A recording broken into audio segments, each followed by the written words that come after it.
Hi guys, it's Shaaba. Thank you for clicking on my video.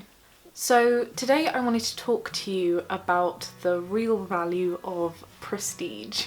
The word prestige, or prestigious, variations thereof, is a very important word for my mum. I think it's one of her favourite words, and I think, like all Asian families really, it's quite important for her that I did something very prestigious or went to a very prestigious school and university. Now, I didn't do that.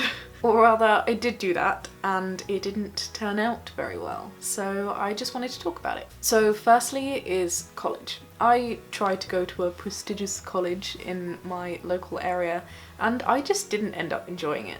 It was an all-girls school, and whilst I did make some friends, I felt under quite a lot of pressure, I guess, to keep up being friends with these people who were really quite similar to each other, but not very similar to me, if that makes sense. When I went to my friends' houses, they were all in different areas to me and they were all just absolutely massive, and they all sort of wore the same branded stuff and they bought the same kind of things and they spoke about the same interests, and I just didn't. I wasn't really into that kind of thing. And I know what you're saying, then you're making friends with the wrong kind of person, but there wasn't really anyone there that I felt like I could be really genuine friends with.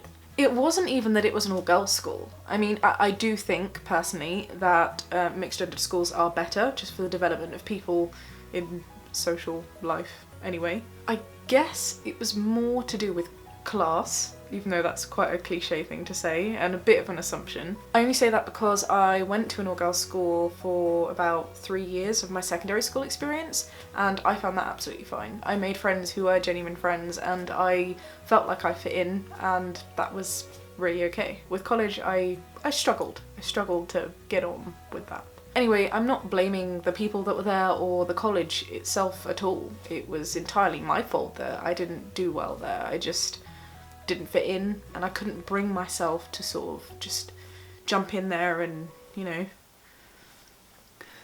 I don't know what I'm trying to say. Progress, you know?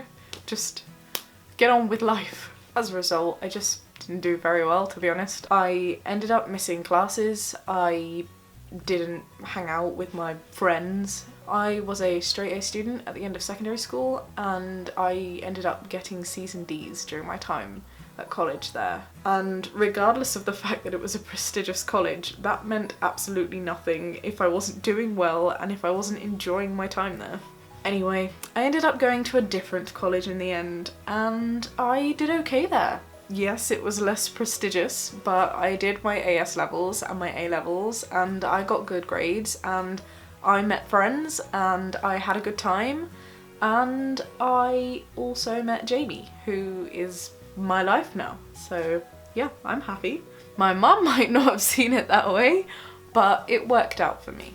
But I still didn't learn my lesson. When it came to applying to universities, I again applied for the very prestigious universities and I ended up getting in and going to one called QMUL, which is Queen Mary University of London, in London.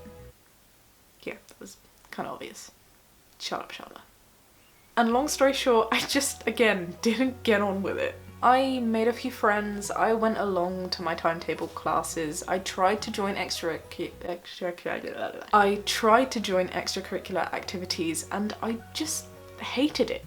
I can't put my finger on it. I can't tell you why I didn't like it there. My mum will probably still to this day say it's because Jamie wasn't with you, but I am my own person and I can tell you 100% that that was not the reason for it. It's just Queen Mary was not for me.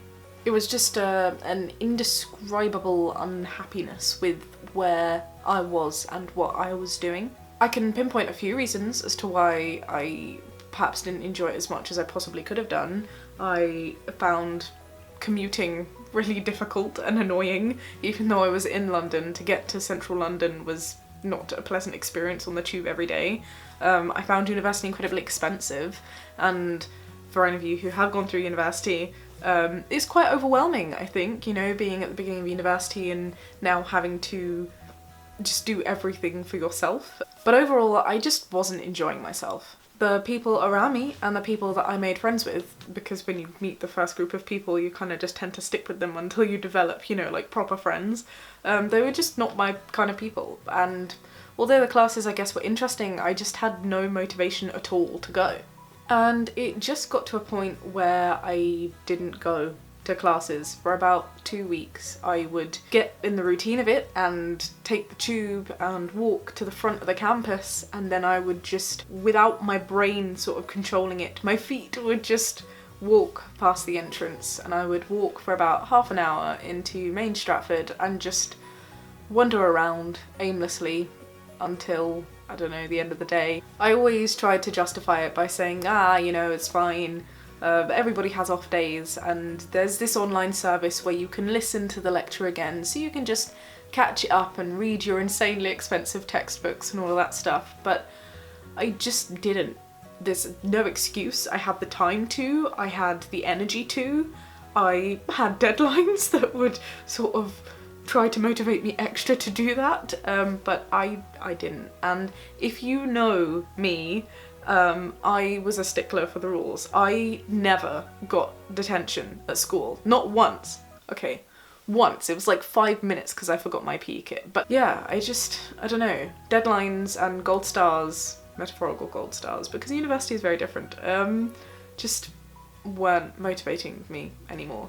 And I found myself being in the very unenviable position of getting grades that I was not proud of, and not seeing people, and just being overall very miserable. That all came to a really big head one day where I was on my way to uni and I just started crying. I was lying to the people that I cared about, saying that I enjoyed uni and that I was going. I just thought about what I was going to do for my future, and I thought, I'm gonna fail this degree and I'm gonna have no idea where to go afterwards, and I'm gonna bring shame to my family, and I'm just going to be a very unattractive, unfulfilled human being. And I just wanted to escape for a bit. What I really wanted to do at that point was go back to Essex and just give my mum a really big hug and sort of blub to her, but I knew that she wouldn't understand. So in the end I ended up calling Jamie and I asked him if I could just sort of disappear there for a while and just, you know, hang out without any questions or any judgment or that kind of thing. I will always remember and cringe, I'm getting shivers down my spine just thinking about it, that time where I stood in front of the ATM at Stratford Station. I was ugly crying in front of a lot of people because I didn't have any money in my account to buy a train ticket to go back to Essex, because I'd spent all that money on travel cards and insanely expensive books that I had not read for my course, and I had not been keeping track of my money because I wasn't keeping track with life. All I knew is that I didn't want to step foot into another lecture hall again, but then I thought about how my mum would slap me if I told her that.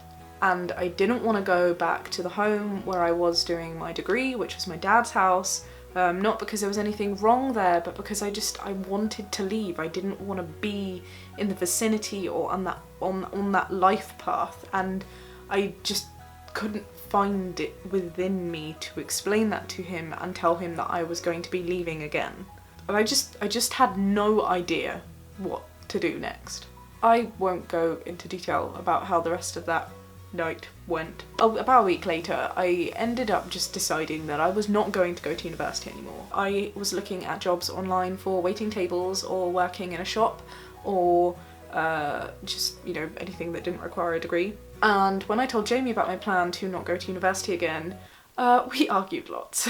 Anyway, a very encouraging and persistent Jamie persuaded me to try a lecture at a different university, and I went to a lecture at the University of Essex. And I cannot tell you what it is that was different. It was just an indescribable feeling. I just felt a warmth. It wasn't a particularly great day from my memory. It was raining and I was lost and I had no idea where I was going because I'd not been on that campus before, but a very helpful stranger asked me if I was lost, and when I said yes, he took me exactly where I needed to be. When I sat down in a classroom that just felt a bit more welcoming, a girl who I'd never seen before or spoken to before spoke to me. And a little later on, we ended up becoming best friends, and we even lived together for a while. I did not want to listen to a single word of legal academia again, at all. But I found myself slowly getting back into lectures, and fast forward a few years, I then graduated with a law degree, with 2 national prizes, and as the best student on my course. I got a scholarship to study my masters free of charge, and I got a job, and I was the president of an extracurricular activity, and I made a ton of friends, a lot of who I still actually do speak to today. And I am damn proud of it, because I can still remember when I wasn't even going to graduate. I didn't even think doing a degree was for me. When I was shouting at an ATM asking it to give me money so that I could get on a train back to Essex, I felt stupid and miserable and empty and like a failure. And I can honestly say that I have achieved now more than I ever imagined I possibly could. And in the end, I didn't do that by going to somewhere prestigious, or, well, going and staying somewhere prestigious, or Russell Group, or whatever. Essex Uni is not at the top of the league table, and I'm pretty sure my mum hated me for it. And yes, I did get into a lot of trouble, and I did cause a lot of tension with my family, but in hindsight, I can see now that if I had continued at QMUL, I would probably have ended up in a lot of debt with a really shitty degree, and 3 years of my life wasted. I'm still learning a lot about adulting, and one thing that I have really learnt about myself is that being in an environment that suits me and that I feel comfortable in takes way more priority than I ever thought it would. It's far more important to me than prestige or status or pay or anything like that. And I really wish I'd known that sooner, because if I did, it would have saved me a lot of tears and a lot of embarrassment. And I'm not saying that people that go to universities that are very prestigious, or, you know, who aim for those really high up league high up league tables or Oxbridge or whatever are bad people, because they're not. They're just not me. I don't fit into that sort of lifestyle, or I don't have that kind of want to be that kind of person. And I am sure that I am not the only person that feels that way, who has a family that feels very differently. But at the end of the day, if you don't enjoy it, then you get the hell out of there and you put yourself on a path that you do enjoy. Because if you don't, you'll be unhappy for a very long time. And life is no fun if you feel like you don't belong or that you're not happy. And that's a very, very important lesson that took me quite a while to learn and to really put into practice. So that's it from me today, a little anecdote I guess, and an important message learned, at least for me. My bum is numb, excuse me. Comment below and let me know what you think, if you've experienced something similar, or if unlike me you persevered somewhere where you felt like you didn't belong and it really worked out for you. I'd love to know. And also, just before I go, I want to just point you in the direction of Jamie's channel. I'll pop the link in the description below. He made a video today about something he found very difficult to talk about, and it would be great if you could just go over and show him some love and support should you wish to.